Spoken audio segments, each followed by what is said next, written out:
C'est Nico Saliagas, c'est pour Coulisses. La photographie, pour moi, c'est l'opportunité de passer derrière l'objectif, passer de l'ombre à la lumière, et ça fait du bien. Et ça fait du bien de mettre les autres dans la lumière. C'était des photos de mes parents jeunes, dans une boîte à chaussures. Et là, j'ai dit, c'est pas possible, ils étaient jeunes, donc ils vont vieillir, le temps passe. Et ça a été un Kodak Instamatic avec des flashs carrés que m'avait offert mon père. J'avais une dizaine d'années à peine. Et je suis passé des photos imaginaires, je prenais avec mes mains, à des photos totalement ratées ensuite avec l'appareil, mais c'était la démarche. Le noir et blanc parce qu'il ne garde que l'essentiel, la courbe, la nuance et quelque chose d'intemporel. Les mains disent que le masque social ne dit pas. On peut tout cacher, mais les mains cafetent. Les mains portent l'histoire, le temps. Les mains sont plus libres que les apparences. Un Canon à 5D en focale courte, avec du Fujifilm aussi, avec un vieux Leica aussi, avec pas mal d'appareils, mais j'aime bien les focales courtes. L'appareil est important, mais la photo est plus importante. Il faut rêver la photo avant de choisir l'appareil photo.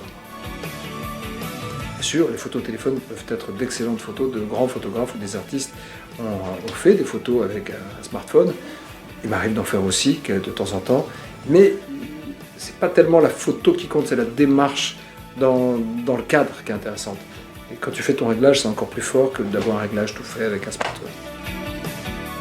J'ai une passion pour les photographes du noir et blanc, justement, Salgado, William Klein, pour Koudelka, qui a été un premier choc émotionnel. Ce sont ce genre de photographes qui m'ont certainement donné envie d'aller plus loin dans cette démarche.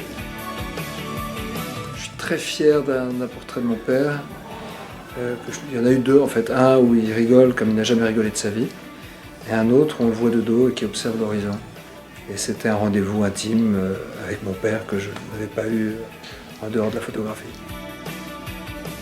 L'un des portraits les plus compliqués à faire aura été un portrait avec Danny Boone dans un miroir parce qu'il bougeait tout le temps.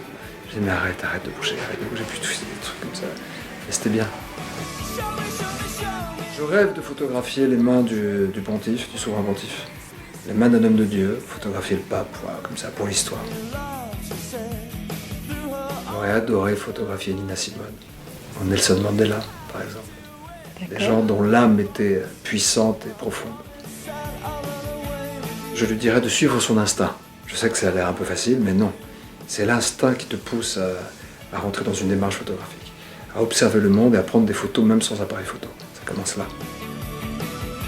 L'exposition à la conciergerie, c'était à la fois gratifiant et en même temps, l'endroit était tellement puissant qu'il fallait être à la hauteur. Mais ça m'a aidé, ça a été, je crois, le déclencheur d'une série d'expositions que j'ai pu faire tourner un peu partout en Europe. C'était très intense de photographier des jeunes femmes peu vêtues ou pas vêtues du tout. Et de les considérer, de les regarder avec la lumière qui devenait un vêtement. Et non pas de voir juste une fille nue et la photographier. Donc de ne garder que l'essence de la nudité, et non pas le côté voyeur de la nudité. Le prochain shooting, c'est demain avec Zazie. La prochaine exposition, ce sera au mois d'octobre à la Grande Arche. Instanico, c'est une petite ruse pour essayer d'avoir plus de followers. Je ne sais pas si j'ai réussi à chaque fois. Mais sur Instagram, suivez-moi, les amis. En même temps, je ne me mets pas beaucoup en scène. J'en mets une de temps en temps, mais c'est surtout les autres qui m'intéressent sur Instagram, en noir et blanc. Ça aurait pu être plus payant si je me faisais des selfies avec un cocktail au bord d'une piscine, mais je ne sais pas faire.